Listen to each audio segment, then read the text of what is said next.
Call. आज हम start करेंगे हमारा नेक्स्ट चैप्टर मार्केटिंग एनवायरनमेंट।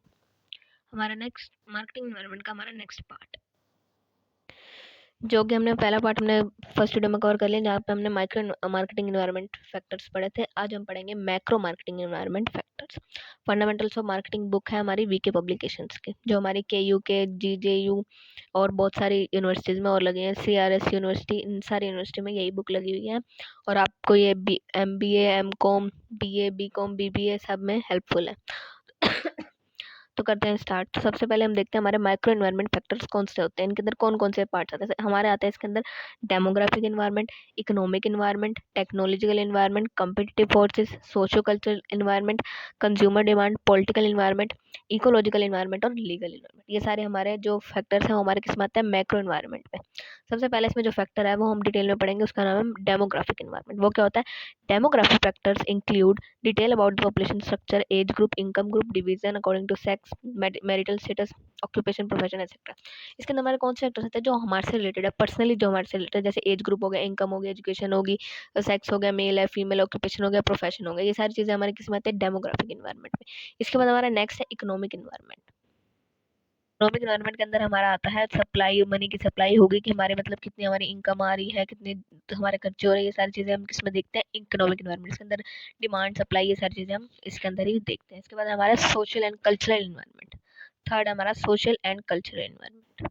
इसके अंदर हमारा क्या क्या कवर होता है, इसके अंदर होता है हमारा cover caste structure, mobility of labour, customs और कन्वेंशन होता है, कल्चरल हेरिटेज होता है, लाइफस्टाइल होता है, सोशल वैल्यूज होता है, बिलीफ होता है और व्यू होता है हमारे साइंटिफिक मेथड्स के हिसाब तरफ।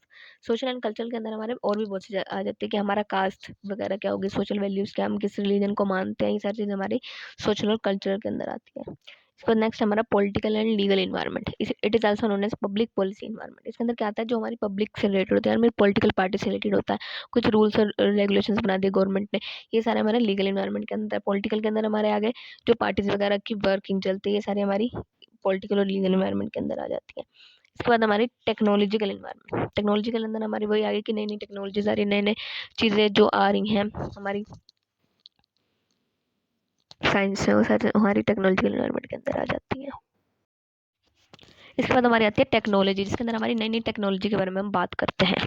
नेक्स्ट है हमारे फिजिकल इन्वायरमेंट, जिसके अंदर हम क्या बात करते हैं कि फिजिकल और जियोलॉजिकल बात करें, जैसे पोल्यूशन फ्री चीज़ें हो गई, प्रोडक्शन के ऊपर, मतलब हम इन्वायरमेंट के ऊपर फोकस करते हैं कि हमें जो सोसाइटी के लिए अच्छी चीज़ें हैं उनके ऊपर ज़्यादा फोकस करते हैं कि जिससे सोसाइटी और इन्वायरमेंटल कॉस्ट भी हमें ज़्यादा ना पड़े और इन्वायरमेंट को ज़्यादा नुकसान भी ना हो। पोल्यूशन फ्री चीज़, पोल्यूशन फ्री हमें मशीन वगैरह लगाएंगे तो इसमें हेल्प मिलेगी इसमें। उसके बाद हमारी है कम्पिटिटिव फोर्सेस। कम्पिटिटिव फोर्सेस भी कोई हमारे से सेम प्रोडक्ट लेके आता है तो उसमें ध्यान रखना पड़ता है।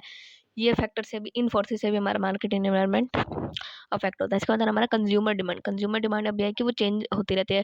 कभी कभी किसी का टेस्ट और प्रेफरेंस चेंज हो जाता है, कभी कभी कोई बीमार हो गया तो मान लो हमारा कोई प्रोडक्ट ऐसा है जो बीमार इंसान नहीं खा सकता, तो उस वजह से हमारी डिमांड नीचे चल जाती है और हमारे मार्केटिंग एनवायरनमेंट को फर्क पड़ता है। इसके बाद हमारे, ये तो हमने पढ़ लिया कि कौन कौन से फैक्टर्स हैं, माइक्रो भी पढ़ लिया और मैक्रो भी पढ़ लिया, जो हमारे मार्केटिंग एनवायरनमेंट को इफेक्ट करते हैं। अब हम पढ़ेंगे क्या क्या इम्पैक्ट पड़ते हैं हमारे मार्केटिंग एनवायरनमेंट पे। सबसे पहले हमारे होता है डायरेक्ट एक्शन फोर्सेस। इसके अंदर हमारा होता है डायरेक्ट, मतलब जिनके साथ हमारा डायरेक्ट रिलेशन है, यानी सप्लायर हो गया, कॉम्पिटिटर हो गया, कंज्यूमर हो गया, शेयर होल्डर हो गया, लेबर ऑर्गेनाइजेशन होगी और गवर्नमेंट एजेंसीज होगी। ये हमारे कौन सा डायरेक्ट एक्शन पर, इनके ऊपर हमारा कैसा डायरेक्ट इफेक्ट पड़ता है। इसके बाद हमारा indirect action forces. Indirect action forces हमारे कौन से हो गए, हमारे हो गए demographic, economic, social, culture, legal वगैरह, जिनके ऊपर हमारा इनडायरेक्टली इफेक्ट पड़ता है, यानी कि जैसे बिल्कुल डायरेक्ट इफेक्ट उसके अंदर नहीं पड़ता। इसके बाद हमारा स्कैनिंग ऑफ मार्केटिंग एनवायरनमेंट। अब स्कैनिंग क्या है? Environment scanning is a process of collecting information about the forces present in the marketing environment. Environment scanning मतलब कि हम स्कैन करना हमारे मार्केटिंग फोर्सेस को कि कैसे हम वो हमारे मार्केटिंग एनवायरनमेंट को इफेक्ट करते हैं। इसके बाद हमारी कुछ एडवांटेजेस हैं मार्केटिंग एनवायरनमेंट की स्कैनिंग की। तो क्या, marketers are able to know stated, unstated, secret and real needs of the customers. Trendy products can be brought out in the market. Competitor move can be anticipated and countered. Marketing mix strategy can be properly formulated. Adapting to the uncontrollable environment become easy. A marketer is able to know the organized strength and opportunities.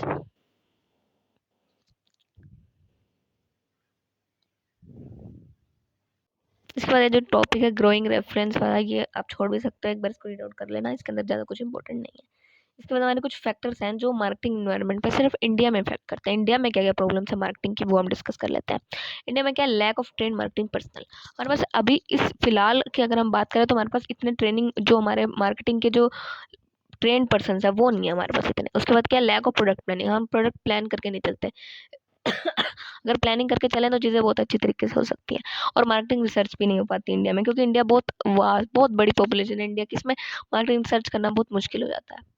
इसके अलावा high marketing cost, और marketing cost भी तो महंगी पड़ती है। उसके लिए आप पर्सनल्स को आप अपॉइंट करोगे, आप स्टाफिंग करोगे, उसके लिए तो आपको बहुत महंगी महंगी पड़ जाएगी। एक्सपर्ट्स एडवाइस लोगे तो वो बहुत महंगी कॉस्ट पड़ जाएगी। इसके बाद है रूरल इकोनॉमी। इंडिया में जो है 75% जो इंडिया की पॉपुलेशन है वो रूरल है। तो इस वजह से जो सारी जो मार्केट है वो रूरल से आते हैं, तो वहाँ पे पहुँचाना भी थोड़ा डिफिकल्ट हो जाता है। विलेजेस में थोड़ा रास्ते वगैरह भी कच्चे वगैरह होते हैं, वहाँ पे पहुँचाने में भी थोड़ी डिफिकल्टीज फेस करनी पड़ती है। ये भी हमारी प्रॉब्लम है। इसके बाद हम बात करते हैं कुछ ट्रेंड चल रहे हैं ग्लोबल मार्केटिंग एनवायरनमेंट। वो क्या हमारे, इस ट्रेंड का नाम वैसे आप ऐसे भी याद कर सकते हो, LPG, liberalisation, privatisation and globalisation. Liberalisation क्या होता है, liberalisation of the economy means it's freedom from physical और direct controls imposed by the government. The new economic policy provides freedom to the entrepreneurs to enter an industry or trade. Thus, the absence of state control enables entrepreneurs to make their own business decision, and they are able to compete in any market area and take advantage of the market opportunities.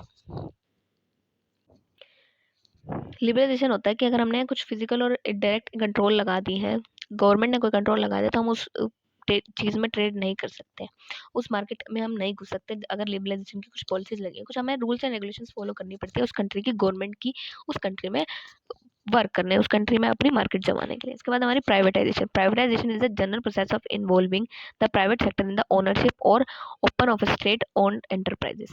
It may happen in following ways: outright sale of the government enterprises of the private entrepreneur, withdrawal of government ownership, allowing foreign direct investment of different sections to the economy. इसके अंदर क्या है कि privatisation के अंदर हम क्या करते हैं कि हमारी जो गवर्नमेंट वाली चीज़ें हैं वो हम किसके अंदर दे देते हैं, प्राइवेट प्लेयर्स के हाथ में दे देते हैं।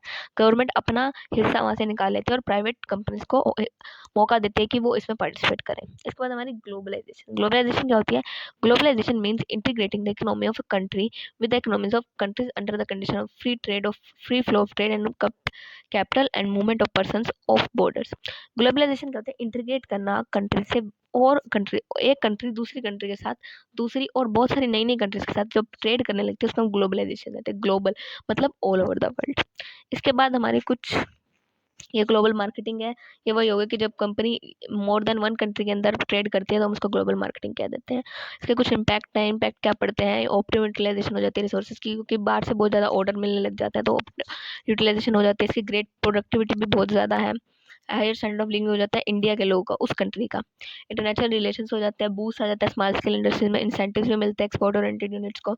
लेटेस्ट प्रोडक्ट्स भी पता चलता है, दूसरी कंपनी के भी हमें चीज़ें पता लगने लग जाती है कि दूसरी कंपनी में कौन सी स्किल्स को फॉलो करा जा रहा है, कौन से नई नई टेक्नोलॉजी को फॉलो करा जा रहा है। ग्रेट वर्सेटिलिटी है, बहुत ज़्यादा इनकी वर्सेटिलिटी भी ज़्यादा है, अप टू डेट इन्फॉर्मेशन पता चलती है।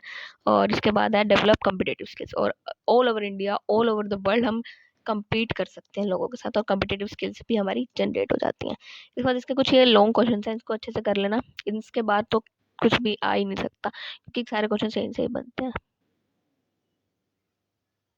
अगर आपको वीडियो अच्छा लगा है तो चैनल को सब्सक्राइब करना ना भूलें। Thank you, have a great day.